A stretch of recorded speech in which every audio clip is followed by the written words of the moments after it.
You're listening to the Options Insider Radio Network, the home of the Options Podcast. For more quality options programs, visit theoptionsinsider.com or search for Options Insider Radio Network in your podcast provider of choice. Listeners can also access all of our programming through our mobile app available in the iTunes and Google Play stores. Select programs are also available via live stream at mixlr.com/options-insider. That's mixlr.com/options-insider. Don't forget to follow along with your favorite programs and submit your own questions for the hosts at twitter.com/options, stocktwits.com/options, facebook.com/theoptionsinsider, or via questions at theoptionsinsider.com.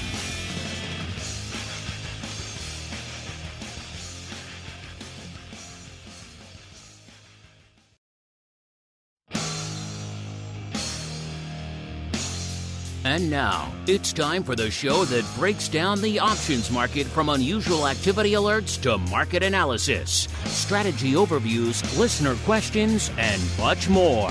If it involves puts and calls, then our all-star panel will break it down. It's time to hit the Option Block with your host, Mark Longo from the Options Insider Media Group, and co-hosts, Uncle Mike TOSAW from St. Charles Wealth Management, along with Mark the Greasy Meatball Sebastian and Andrew the Rock Lobster GIOVINAZZI from OptionPit.com. And now, get ready to hit the Option Block. All right, everybody. That music means we are back once again for a little bit of the old bi-weekly options action known far and wide as the Option Block. My name is Mark Longo from theoptionsinsider.com, as well as, of course, from the ever-scintillating Options Insider Radio Network. Reminding you a couple of things. First off, if you like what you hear and you're one of our many on-demand listeners, then go ahead, leave a rating. You know, we've been doing this for a long time, but there's a lot of new people discovering this content all the time. So your ratings out there mean more now than perhaps ever in the 15-plus year history of the network. So if you like what you hear, keep rating and reviewing. If you don't like what you hear, send all your hate mail over there to the Rock Lobster. He loves it. He eats it up over there. And, of course, if you want to go above and beyond, the network, 2 shows a day, you need more in your life. I got you. We got you covered. Don't worry. We got pro Q&As on Tuesdays. We've got Options Oddities on Fridays. We've got giveaways, which are causing no endless amount of consternation with my co-hosts here. They all want the cool stuff that you guys are getting because we like you pro folks. Of course, live access to this, every other show we do throughout the network, and a whole bunch more. TheOptionsInsider.com/pro is the place to go to get access to that. Maybe if these two guys went and signed up at the pro, they could, too, get access to the awesome pro trading crates that are going out willy-nilly hither and yon and causing so much hubbub on Twitter these days. I get it. They're awesome. Everybody wants them. Not everybody can have them. They're exclusive to our pro folks because we like you folks. We like everybody, but we like our pro folks because you go above and beyond. So we go above and beyond for you. People are hitting us up. How can I buy these? You can't buy them.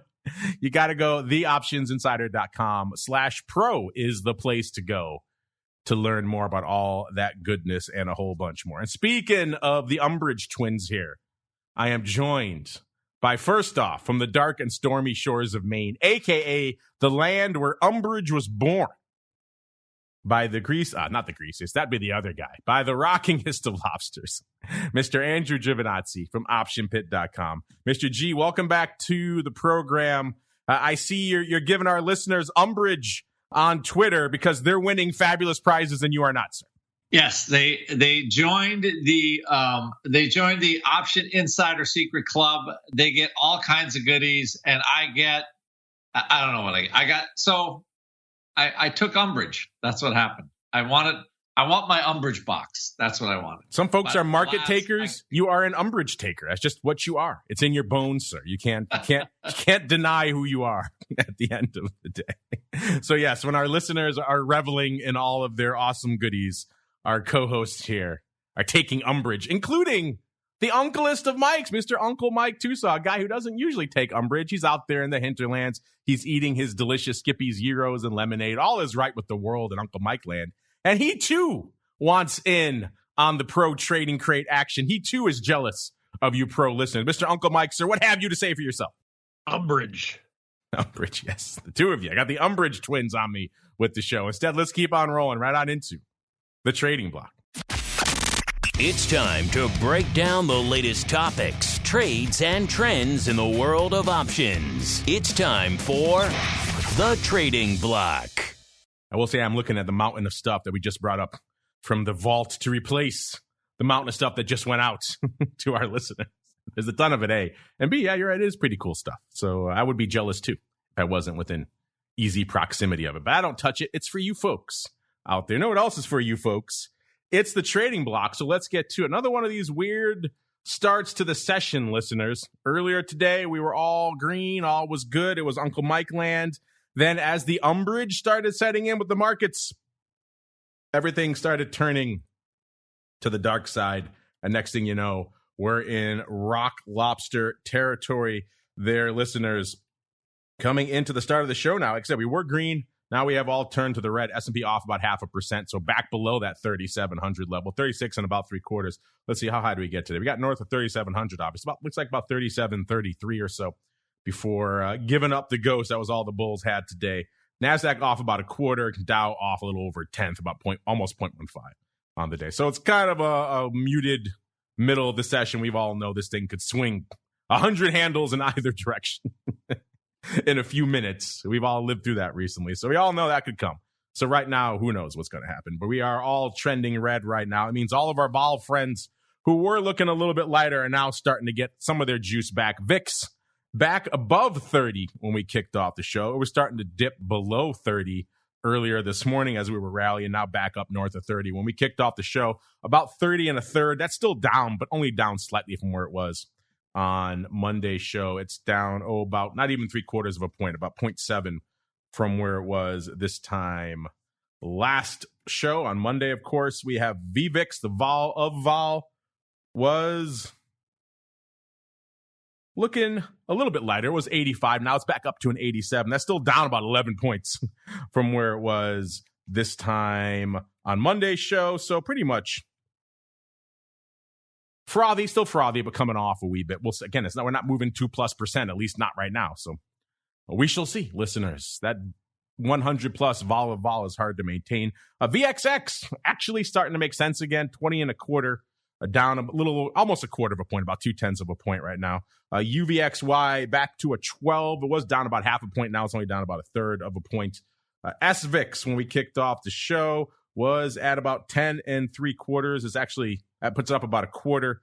It's actually about a 10.65 now, so it's almost pretty much unched on the day, up about 0.15.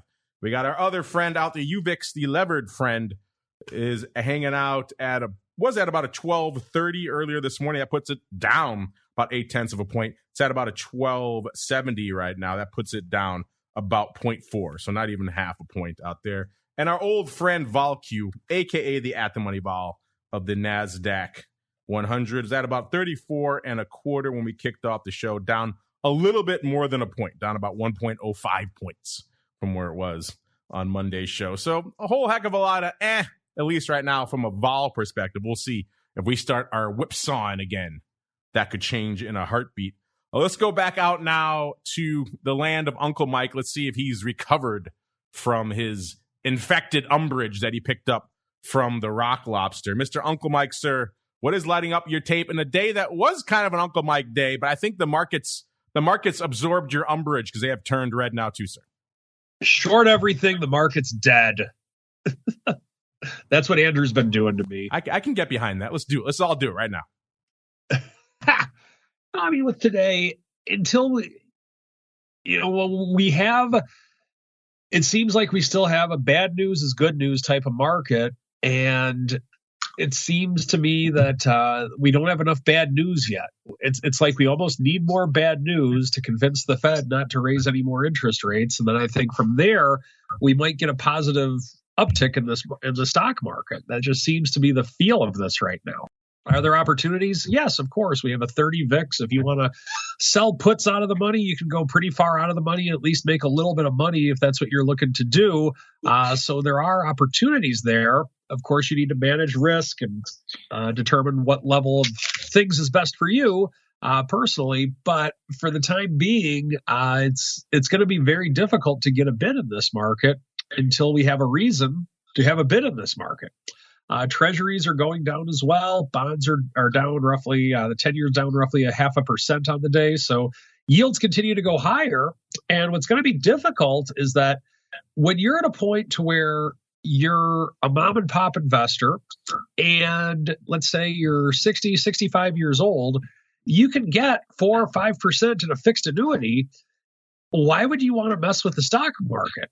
That's what a lot of people are going to be thinking, in my opinion. And so when you have that kind of competition, you're going to take away people who are saying, well, there's no interest rates right now, so we might as well just buy stocks and get a 3-4% dividend on a Verizon or something that pays a dividend. And so you're taking away that investor right now, and that's not going to be an easy thing for stocks. So that's going to be something that's rather difficult and that you just need to have an adjustment to. You can get over 4% right now in a 2-year treasury.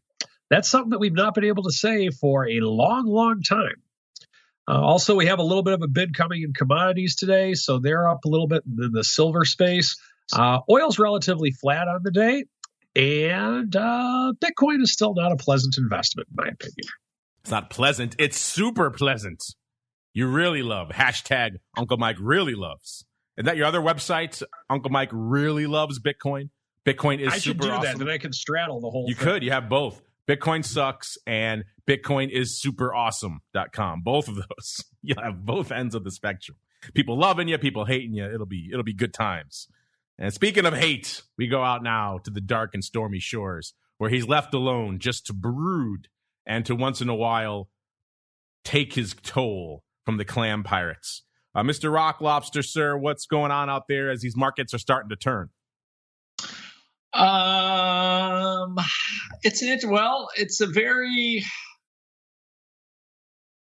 It's a very interesting market. Let's put it that way. So I agree with Mr. TOSAW. Well, I agree with him on a lot of things when it comes to a lot of this investing stuff. But right now, when you're looking at it, so I think markets always have a hard time when something is going in a runaway direction. And right now, the runaway direction seems to be interest rates going up. And again, I'm like a Milton Friedman disciple on this kind of stuff. And everybody was wondering when this modern monetary theory, remember you heard this? Well, you could just keep printing money and it's all going to work. And everybody remembers that, right? Like, hey, like during the COVID thing, or the government will just keep printing money and it'll work, right?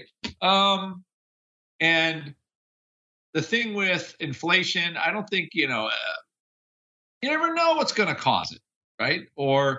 But certainly having so many dollars flying around, people jumping into houses, there was a lot of dislocation over the last couple of years. And I think that's caused, and G7 governments they're responding by spending and spending and spending. And, depending where you read, maybe whatever they did probably didn't work out very well, or it was all unnecessary or whatever it was. But we're still left with sort of the hangover. And right now, I think that's what the market's dealing with. So the Fed has no choice to start to raise rates to get the money creation thing somewhat in line with reality because, for whatever reasons that we have inflation, like I'm sure every economist will argue or disagree with whatever, but we have it. And I don't think it's an imperfect science to figure out how to make it go away. So if demand starts coming down, that's certainly a way that that's happening. I think also we have energy, and energy prices are playing a role. And none of those policies still, I believe, have turned the other way to just basically produce more oil and gas. And this is like a global thing. And then OPEC is helping. So, I mean, I could go through the list of things that are causing inflation, or that probably spent the last 2 years helping until it just got to a crescendo, right? And so you can argue that we kind of tipped over the edge, whatever that edge was. And that happened over the last year to 18 months, right? The Fed not doing anything when inflation was already starting to peak its head up. You got to say, hey, wait a minute. So we have this inflationary cycle. It is caused by multiple factors, and it's not going away. And the Fed is continuing to move in the same direction, which is continually raising rates. So as of the market, stocks are not used to, right? Equities aren't used to this, right? Everybody's used to the Fed bailing them out. Like, hey, we're gonna extend, we're gonna do the next QE or the next twist or whatever, right? So how long it's gonna take to shake us from this, I don't know. I have no idea. All I can say is that VIX tried to go below 30 today. We had a little rally on decent corporate earnings that looks like they were coming out. I mean, they were okay.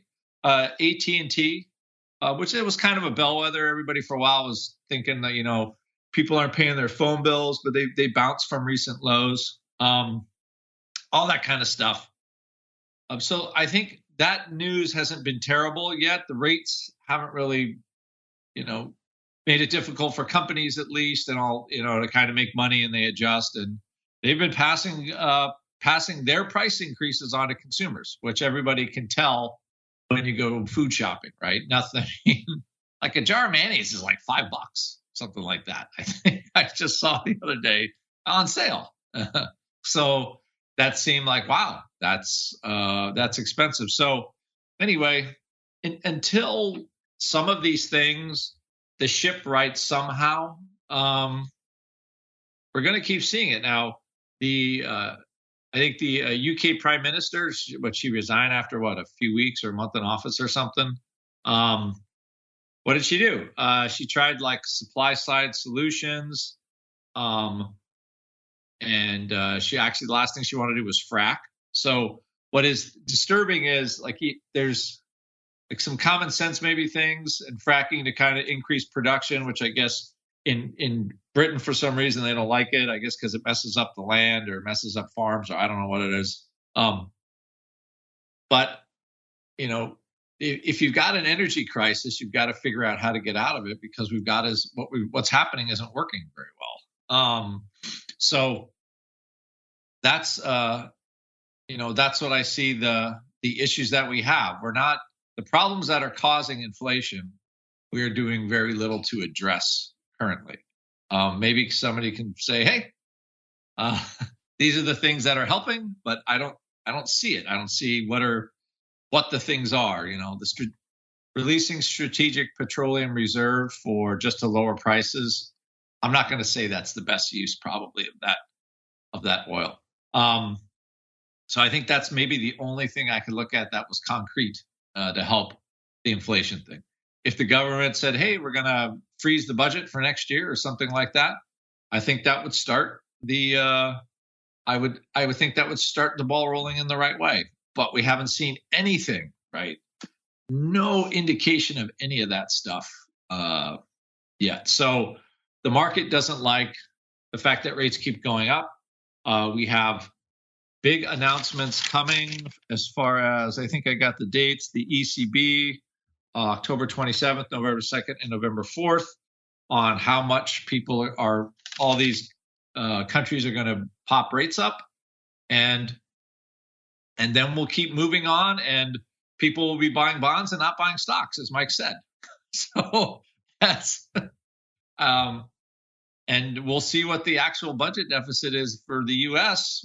When they start having to pay interest rates at 4% or 3% or whatever, when they need to roll some debt over. So I think there's going to be some hard, and it maybe just happens that the current White House is just the one that's holding the bag after, probably 15 years of, enabling fiscal policy. So I think that's really the biggest problem.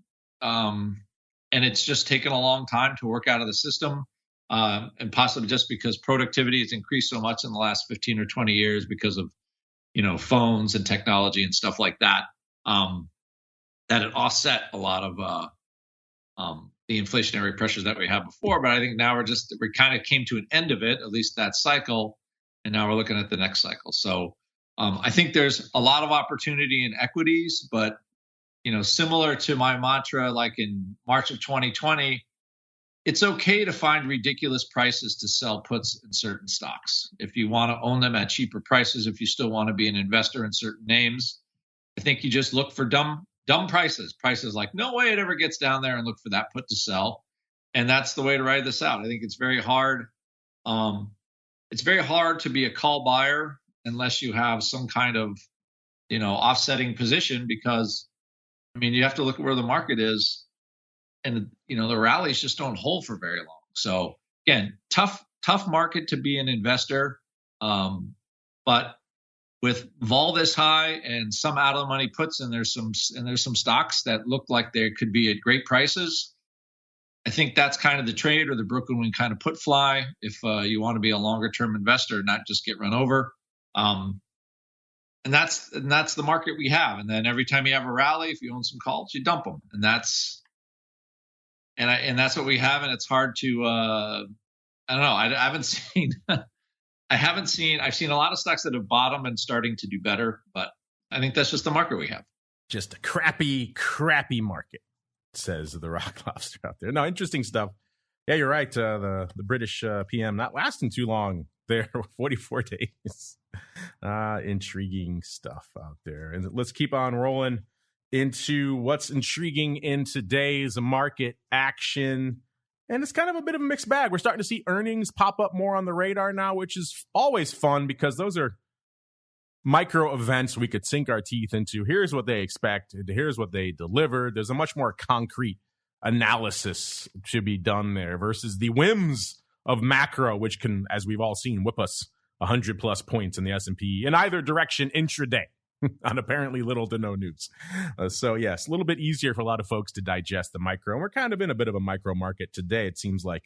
Let's start off with the macro, the indices, and go from there. VIX doing some paper today, 359. It's not a super quiet day. We did whipsaw a bit already. We were much higher, and now we have turned lower. So that's driving some paper, closing in on 360,000 contracts. The ADV right now, 663. So pretty robust out there in VIX options land. SPY looking similarly robust, even if it's not at its where it normally is, north of 5.5 million level right now. It's 4.5 million, or closing in on it. That's still definitely respectable. The ADV is also just moved a little bit shy of 9 million, 8.97 million. It was over 9 million on our last show. Still obviously very heavy out there in SPY land.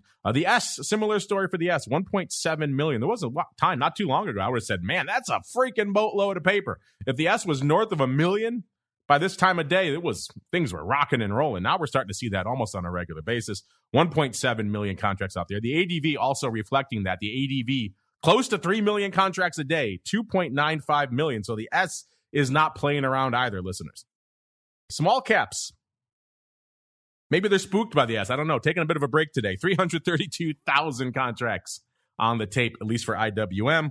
981,000, though, is the ADV. That ADV is still threatening 1 million. If you want a deeper dive into small caps, let's say, as well as everything else going on in the world of futures options, we got our old friend Carly Garner joining us. She's usually got a good ladder, some crazy risk reversal going on in nat gas, something fun to parse. So we'll get something fun. That's coming up in pretty much exactly an hour here on the network for all you live folks, listeners, and of course, for all you on-demand folks. Just hit next whenever it hits the network.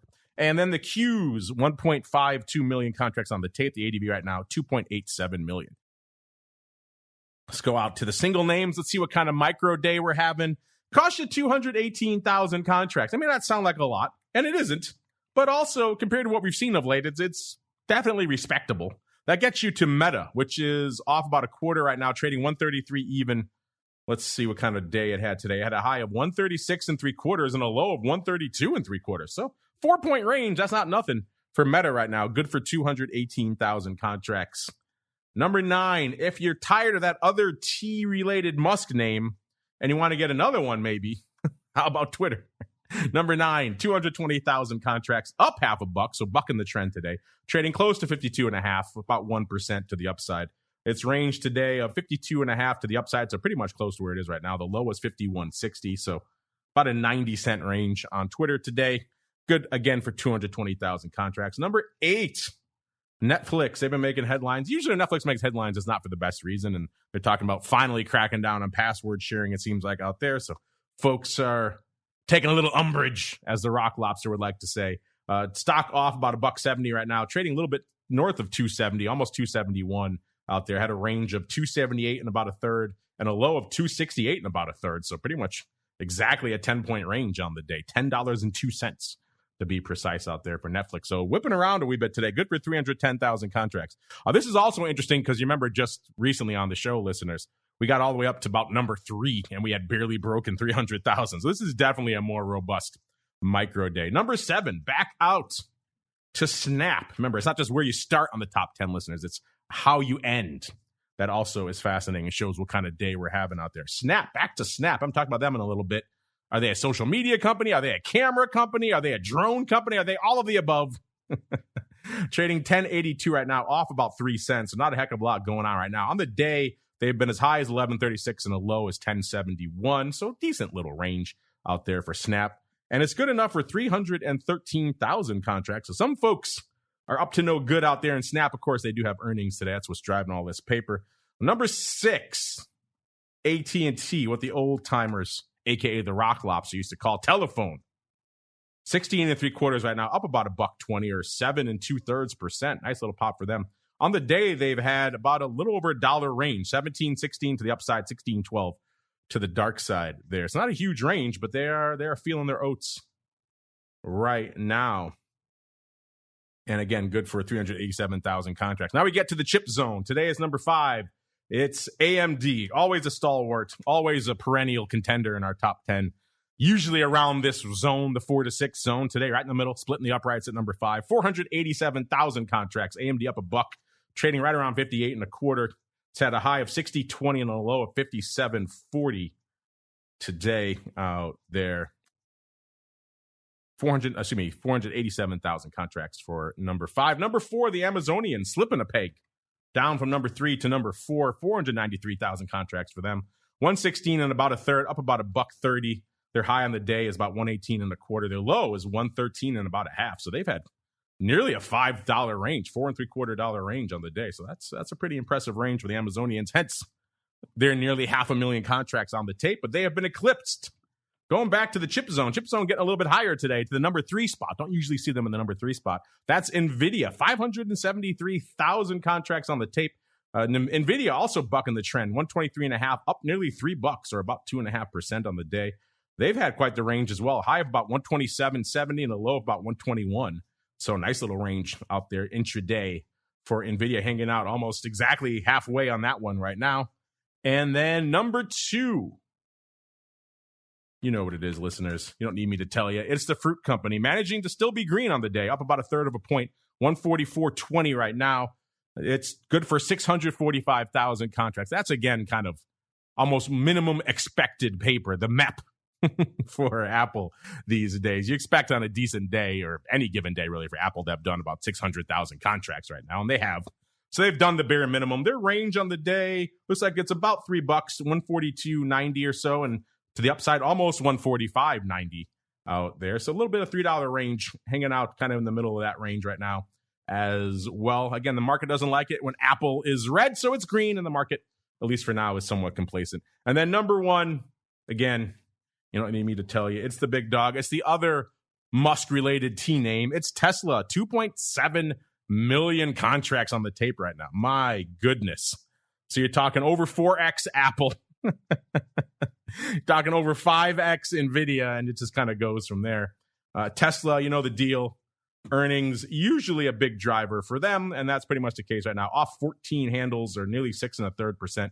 Trading right around 208 on the day. They've gotten as low as 202 even, and bounced off of that. They got as high as, 215 and about a half. So, wow, quite the range. $13.50, and they're hanging out right in the middle of that right now, pretty close to, right around 208. They're saying Musk came out and said we're pedal to the metal, we're doing well, but not enough. Not enough to keep the stock from rolling out there to the dark side out there. What are your thoughts on Tesla? You folks slinging a lot of Tesla? Hit us up, let us know. It's funny, for the amount of paper Tesla does, you don't get a ton of questions about it, which is interesting. You'd think it would be dominating our feedback, the amount of numbers we're seeing putting up out there. In terms of earnings, I kind of just rallied off a number of the ones that are popping off this week. Of course, we had Tesla yesterday, AT&T, American Airlines, Snap on the bell today, Whirlpool today, AT&T today, Amex and Verizon tomorrow. As soon as we get the updated earnings move results, and earnings season reports from our friends over there at ORATS, we will put those up on the website for you listeners. Tesla was pricing in $16.48 earlier this week. They've had about a $13.50 range on the day, and they're down about $14 right now, which is weird. These numbers are strange. $13.50 range, but they're down $14. Something's wrong there. But either way, it looks like they have underperformed their straddle a little bit, but then again, they have whipsawed a bit. So if you were judicious with how you used your premium, you still could have made out all right on this one, on both ends.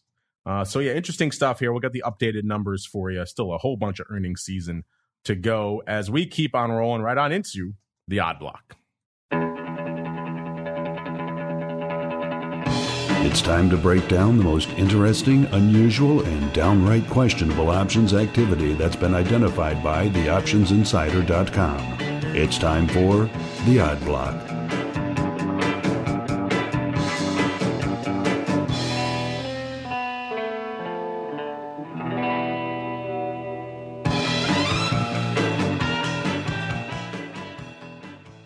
All right, everybody, welcome to the Odd Block, the portion of the show where we break down the weird, the wild, the crazy out there. You know, I'm hearing from our producers, the reports just came in for all of these names here from ORAT. So obviously it's a whole boatload of data. I'm not sure if we'll have time. Maybe we'll get some of it a little bit later, perhaps in the mail block if we have time, listeners. We can parse some of the numbers, the most recent numbers out there for all of our friends. Tell you what, I do have an updated earnings move results report hot off the presses for Tesla. So we'll do that right now really quickly because we know you folks like some Tesla.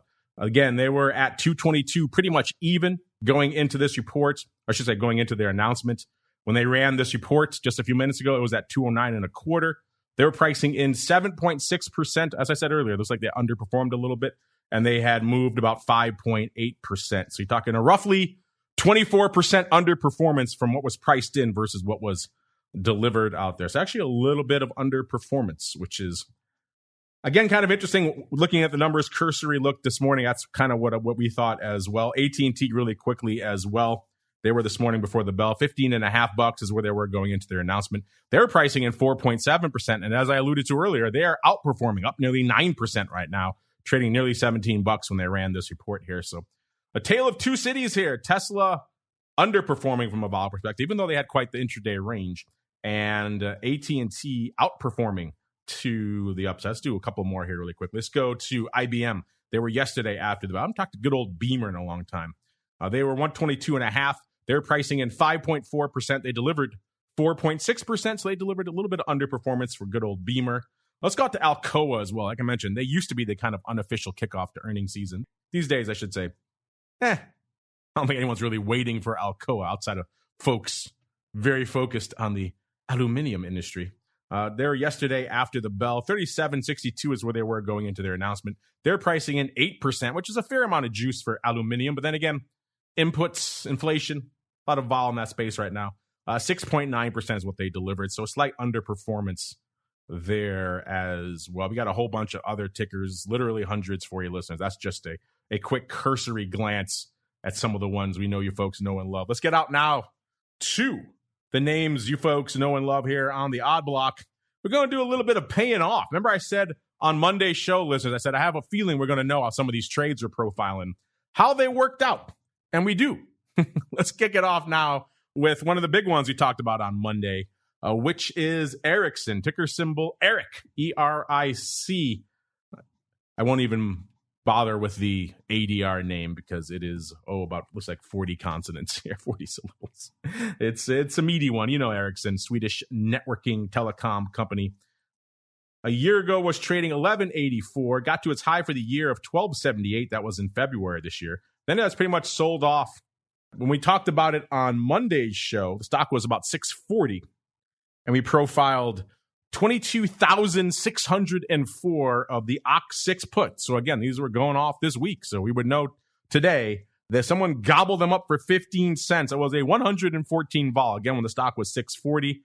They liked them so much they came in and did about 12,000 more, total of about 34,000 traded on the day. And we said there were earnings today, this morning before the bell. So we would know probably by today's show whether these worked out. And lo and behold, the stock right now below $5.50, $5.46. And it got as low this morning as $5.16. So it has rebounded a little bit out there, but still looking good, even though perhaps not quite as good as they were before. And it looks like these worked out. These puts were still open as of this morning. So on that first block, just that first block we profiled, they were up somewhere in the neighborhood of 800 grand. Again, we'll have to look and see exactly where they take them off, what the prices are. But somewhere in that neighborhood, of course, more north of $1 million if you add in the total of 34,000 that traded on the day.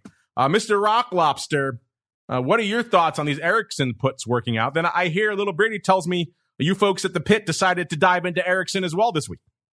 We did. We looked at, we didn't buy the ox, we bought the nose. The nose 6 puts. You guys are boring. You're not swinging for the fences. Go big or go home. Weekly puts, baby. I know.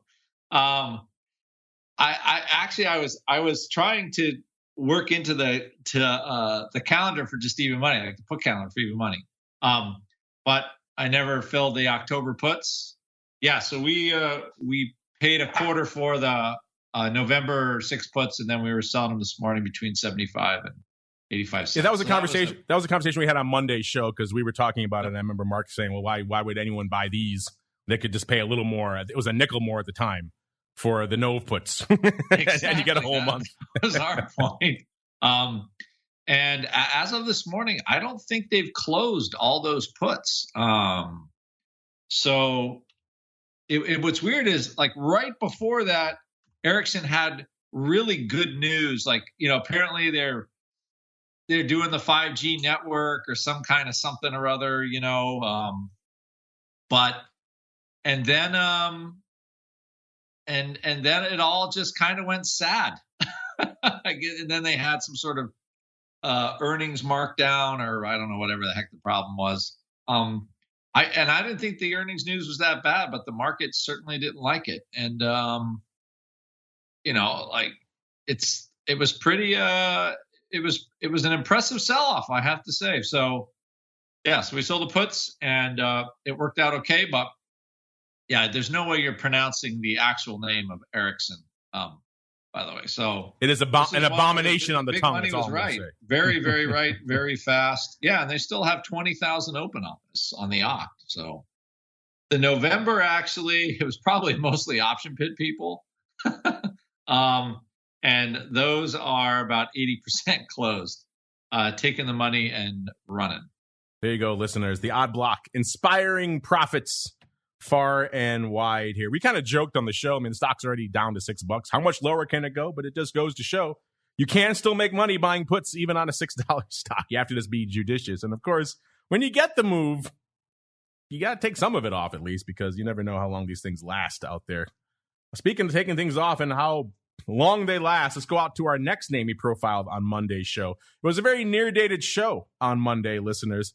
We went out to everyone's favorite venture-backed vertical takeoff and landing aviation company. Of course, talking about Joby, and there's a million of these, obviously, but Joby is the one that just rolls off the tongue for everybody. Ticker symbol Joby, of course, JOBY.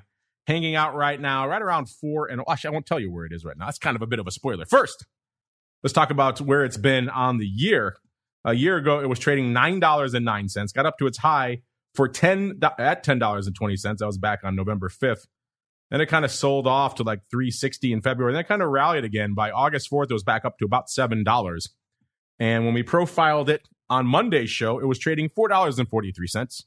And we profiled 3,816 of the October 4.5 calls going up again on the bid. So somebody was crushing these for 15 cents. It was a 95 vol. Again, as meaningful as such numbers are with a weekly contract like that, listeners. And the earnings are not this week. There was not an earnings play. The earnings are on November 10th. So this was someone just coming in, looking at the stock around $4.40 and saying, I'll take 15 cents to the upside about 4,000 times.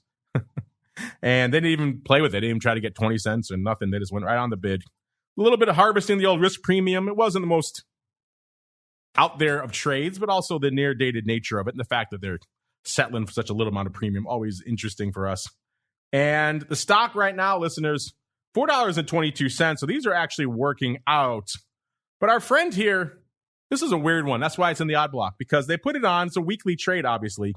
And we can't fault people for taking things off when they go their way. But this person did not wait long. That's also kind of shows the fallacy of selling these things for 15 cents with a few days to go, because he took them off yesterday, came back in and took them off yesterday, pretty much most of them.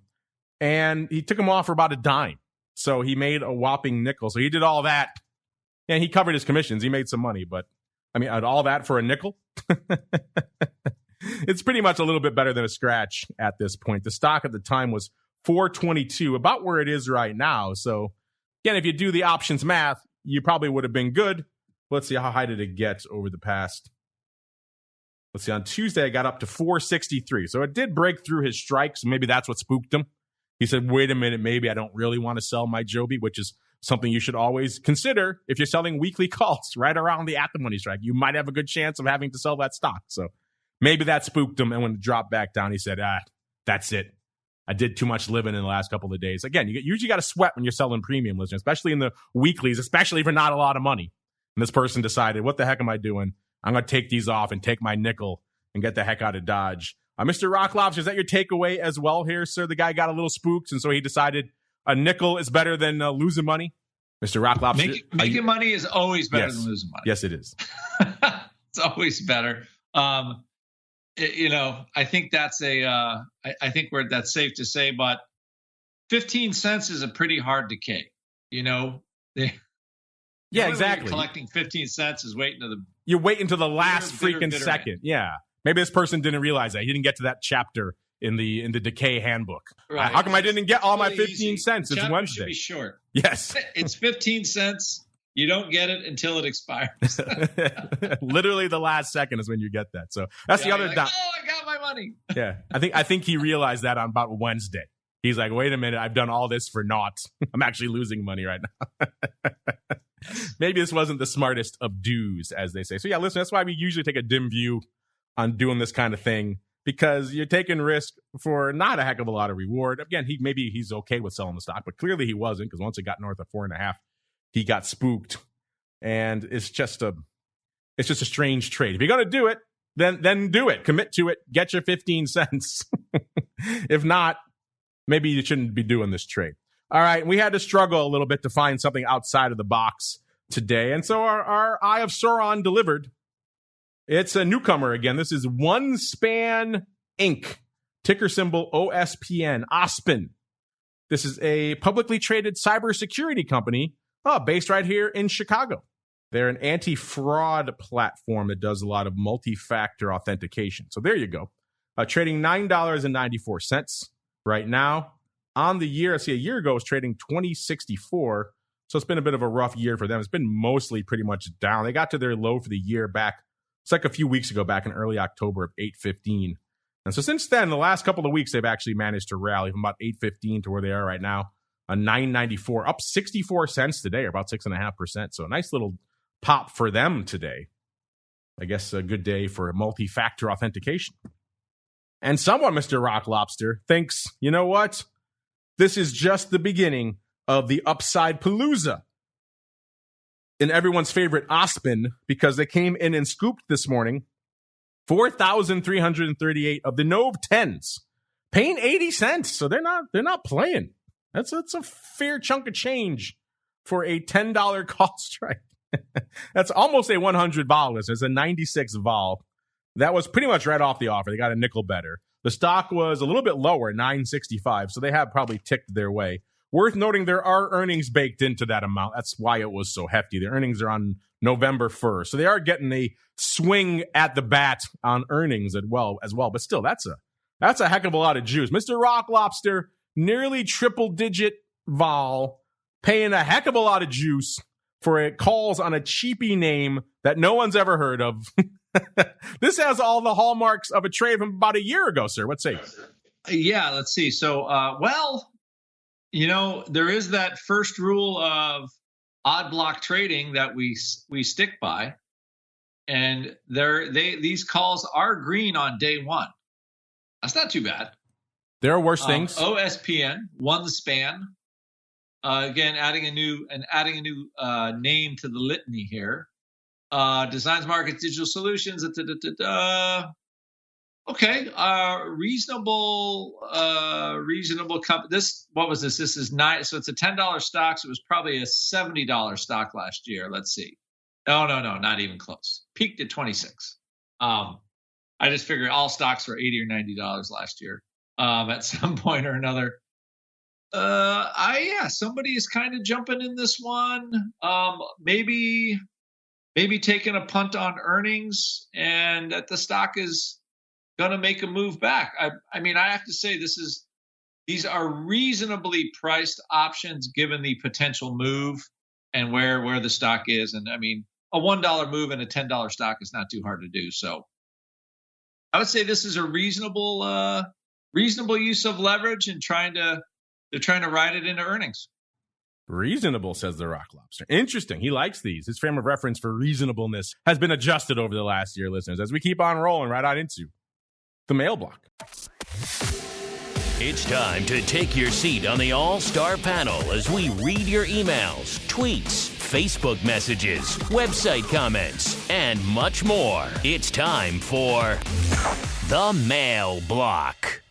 All right, listeners, it's coming up against it for our question of the week. You got about a day left. At Options is the place to go to make your voice heard. Our question this week: is our economy in a recession right now? Pretty straightforward. Heck yes, heck no, or we need a new definition. Uncle Mike, you've had all week to ponder this one, sir. What is your vote, and what do you think our audience is voting for? I'm going to say we need a new definition because I think we do need a new definition. Because everyone keeps changing it all the time. So let's get a new one that we can all agree on. And I think the audience feels the same way. And that's why we added that, because clearly no one wants the old definition. No one's using it. By the old definition, we are demonstrably in a recession. There's no arguing. But no one seems willing to admit it. So clearly we need a new definition of a recession. Mr. Rocklofts, same question for you. What is your vote? What do you think our audience is voting for, sir? We're in a recession. The economy shrunk for 2 quarters in a row. That's a recession. But we have to wait until the government officially pronounces it, sir. And they're not doing so going into midterms. So, yeah, I know. So I guess it depends on which party is in the White House when the definition of the definition needs to be amended to 2 quarters of negative growth, as long as whoever's in the White House also rubber stamps that. Exactly, and agrees with the definition. So, and I think our listeners, you know what? I think they're a savvy bunch. I think they're going to say, hey. I think they're going to say, yes, we have been in a recession. That is what they are saying right now. 78.6% saying, heck yes. 14.3% agree with Uncle Mike and I that we need some sort of new definition that everyone can agree on. And heck no, 7.1%. Get out there. You got about a day left, so you'll have time, listeners. At Options is the place to go. Let's try to squeeze in one more question. Let's go out to Jake S. He's been waiting patiently for a while. Jake S. says, hi. I'm a big fan of the podcast. We're right back at you, Jake. We're all big fans of yours as well. He says, I have an options question, and I wanted to run it by you. Well, you sent it to the right place. He says, I was assigned on some put options that I sold. Since the assignment, they are down. I think he means the stock, obviously, is down 40 to 50%. To try and recoup money over time, am I best to sell calls against it, call spreads, or a ratio call spread? I think longer term, these are good holdings, so I like to work closer to my cost basis on these. Thanks. Well, Uncle Mike, this is right up your alley, so I will toss this to you. This is kind of the age-old question. You sell puts. We always tell you, pick a strike you're comfortable buying the stock in. sounds like Jake got the stock and is no longer comfortable with that level. Obviously, the stock has moved down. And so he has the age-old question, Mr. Uncle Mike, of how does he make his money back? It sounds like he thinks long-term it's decent. So these are obviously now long-term buy and holds. That always happens as well. Are you down for a little bit of stock repair here? Or think you should get the heck out of Dodge? What do you think Jake should do? Well, of course, it depends on the stock and Jake's overall situation first. But the choices that you have on there, I'm typically not a fan of just straight covered calls in a situation like that, because Murphy's Law dictates that the second you sell a covered call, the stock's just going to rip right through it. And so you're essentially selling at a lower level. So I'm typically not a fan of covered calls. The other choices that he had mentioned were a ratio spread or a call spread. Now, if you're thinking that the stock's going to stay in the same area for a while, I would consider a call spread if you're going to make any decent premium on it. Just because of the fact that you have the same effect of a covered call and that you're getting income, but in case the stock does just come back like a bat out of you-know-where, then you could at least participate in it by selling a call spread against it. Ratio spreads are good if you think that you're going to just sit back and watch it, or not watch it per se, and then just look at it once the ratio spread is close to expired. If you can get back to break even or close to break even with a ratio spread, great. But if not, I'd probably do the call spread or just do nothing at all and wait it out. If you still like the stock, of course. Obviously, with ratio spread there, listeners, he means buying one and selling two. So more of the traditional stock repairs type strategy that you do alongside with the underlying of the hope that you get somewhere in between where the stock was where you bought it and where it is now. And that hopefully allows you to at least break even on your trade. Mr. Rock Lobster, anything to add here for our friend Jake S., who's wearing it a bit on some puts he sold, and he wants to know what he should do now? There's, as Mike said, I believe there's the wheel trade where, you wear the puts, you sell the puts, you grab the divvy, and then you sell some calls against. I don't know I don't recall this one saying they got a dividend on this letter. But you only sell a call if you want the stock taken away. That's, and I think it's great for a qualified money account, because you just write a bunch of calls, stock gets taken away, do it again if you want. And you don't have to worry about the taxes and all that kind of stuff. I actually do like the 1x2 call spread to kind of gas the upside if you think the stock can go up. So, you put on the 1x2 for even money, buy one, sell two against your stock, and you try to, and you're placing the two short strikes above where you took the stock and see if you can get a double on the way back up. So I think the 1x2s, again, if they're priced for free, it gives you a second shot at some upside, which I don't think is too bad. So, and you could do those for short-term trades as well. Like, you got your stock and then, looking a little interesting for the week. So you have a 1x2 for the week, and okay, you make a little money on it. And you maybe have a shot to do it again. Or you're just taken out and you made some bucks and you go on to do something else. So you just, again, anytime you put any kind of option trade on, I would say have an opinion. You need an opinion. And is there anything extra in it for you to put the trade on? Is there any edge, for getting like a double on the upside? I see that could be a win. So if you need a reason, right? And I think an edge to have to put on an option trade is and an opinion. So you need A and B to make your move in there. And anyway, that's what we teach at Option Pit. So there you go. And it is my opinion that we need to keep on rolling into Around the Block. It's time to tell you what we'll be watching on our trading screens until the next episode. It's time for Around the Block. All right, everybody, welcome to Around the Block, the portion of the show where we tell you what we're keeping an eye on until our next episode on Monday. Let's go around the horn, the opposite of the way we just went. Let's start with the rockingest of lobsters. Mr. Rock Lobster, sir, what are you keeping an eye on until next show? Well, like Mike was saying here, we need a little bit of a direction. We need something.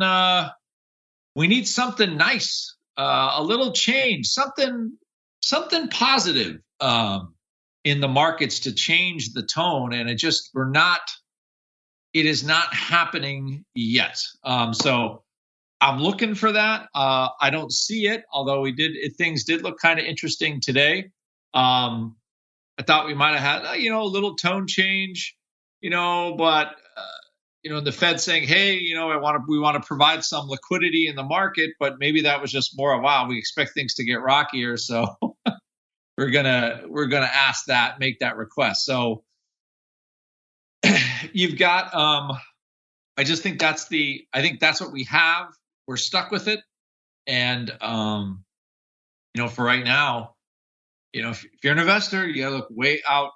Your time horizon has to be very long. And if you're trading options, your time horizon has to be very short. Mr. Uncle Mike, same question for you, sir. What are you keeping an eye on right now? 3,500 level is a level that is now kind of the new low. We touched it briefly a week ago. We broke it briefly a week ago at the 34.91 level. And so I think that's just another level with which we need to keep an eye on. Of course, watching earnings as well, see where we're at with that, where we're going to go, what we're going to do, that type of thing. Below 3,500, though, the next levels are around the 34, 33 level. So we're kind of needing some support here in some way, shape, or form, because market doesn't always have to go up. It has over time, but it doesn't mean it will today. All right, everybody, that music means we are done for this show, but don't worry. If you're hanging out in the pro crowd, then we got TWIFO coming up with Carly Garner in a little bit. That'll be coming into your ear holes directly for you folks on demand. That'll be coming a little bit later on the old network. So stay tuned for that. That should be fun. As we go around the horn, let's go back out to the Uncle Mike. Mr. Uncle Mike, sir, if folks want to reach out to you, see what you got cooking, where should they go? What should they do? Follow me on Twitter at Mike TOSAW, TOSAW. And if you're looking for a financial advisor who works with the option product, assuming it's appropriate for the client, feel free to go to my website, set an appointment to talk to me. We'd love to have a conversation. stcharleswealth.com. stcharleswealth.com is the place to go. And of course, Mr. Rock Lobster, if folks want to get all that option pit goodness, piggybacking on those Erickson puts, where should they go? What should they do? Go to call Ted or other Andrew, 888-TRADE-01. Say, hey, I heard this show, and even though Andrew takes umbrage in this show just about every day, we're still interested in checking out what Option Pit has to offer. 10% off. And even though that tight-fisted Longo won't give me anything, I will give you 10% off if you go to Option Pit. There you go. Take that. I'm not tight-fisted with our listeners, just with my cohorts, because they take such umbrage. Give him a hard time over there, Andrew at OptionPit.com, for all of his umbrage listeners. That's going to do it for this show today. Back again for TWIFO a little bit later today. All you on-demand folks will get that after the fact. Back again tomorrow. Vol Views, noon Central, 1 p.m. Eastern. And after that, for all the joys, that is Options Oddities. We got some fun to talk about in there this week. Andrew and I have been having fun this week. Let me just put it that way. And then back again on Monday, another episode of the Option Block. Stay safe out there, everybody. You're listening to the Options Insider Radio Network, the home of the Options Podcast. For more quality options programs, visit theoptionsinsider.com or search for Options Insider Radio Network in your podcast provider of choice. Listeners can also access all of our programming through our mobile app available in the iTunes and Google Play stores. Select programs are also available via live stream at mixlr.com/options-insider. That's mixlr.com/options-insider. Don't forget to follow along with your favorite programs and submit your own questions for the hosts at twitter.com/options, stocktwits.com/options, facebook.com/theoptionsinsider, or via questions at theoptionsinsider.com.